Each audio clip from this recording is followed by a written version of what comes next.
সংখ্যালঘু সেলের তৃণমূল কংগ্রেসের রাজ্য সভাপতি মোশাররফ হোসেন আজকে রবীন্দ্র ভবনে এসে বিজেপি সরকারকে তীব্র আক্রমণ করলেন। তিনি দেশের প্রধানমন্ত্রীর নাম দিয়েছেন জাতীয় মিথ্যাবাদী এবং তার দলের নাম দিয়েছেন জাতীয় মিথ্যাবাদী দল। থাকার সময় যেভাবে বিশেষ করে উগ্র মুসলিম বিরোধিতা করে বিজেপি, যারা সনাতন নিম্ন বর্ণের হিন্দুদের বিরোধিতা করে, উগ্র মুসলিম বিরোধিতা করে, গুজরাটে আমরা দেখেছিলাম হাজার হাজার সংখ্যালঘু মুসলিম ভাইদের নিধন করেছিলেন। তাই আমরা মনে করি আপনার হাত থেকে, প্রধানমন্ত্রীর হাত থেকে এখনো রক্তের দাগ মিটে যায়নি। আপনি গঙ্গা জল স্নান করে আসলো, দুধ দিয়ে স্নান করলে সংখ্যালঘু মানুষরা আপনাকে কোনোদিন মাফ করেনি, আর আগামীতে কোনোদিন মাফ করবে না বলে আমি মনে করি।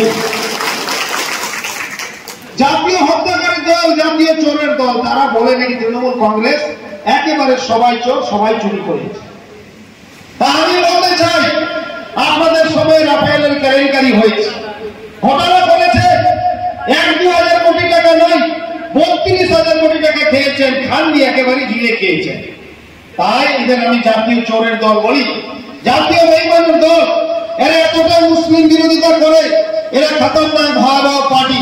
যদি আপনারা 21 সালে জ্ঞানী সত্তা, বুদ্ধিমত্তা, বিবেকতা, সুদূরদর্শিতা, বিচক্ষণতার পরিচয় না দিতেন, সংখ্যালঘু ভোট ব্যাংক যদি ভাগ করে দিতেন, এই মাইক্রোস্কোপিক দল, যাদের আমি আমার ভাষায় বলি আনুবীক্ষণিক দল, এই দলকে কংগ্রেস সিপিএম কে যদি ভোট দিয়ে দিতেন, আইএসআই ব্যবসায়িক পার্টি বিজেপির বেতাত্তা এদেরকে ভোট দিয়ে দিতেন, তাহলে সংখ্যালঘু মানুষদের আজকে লাশ পুরাতে হতো, বিজেপির যদি মুখ্যমন্ত্রী বাংলায় হতো।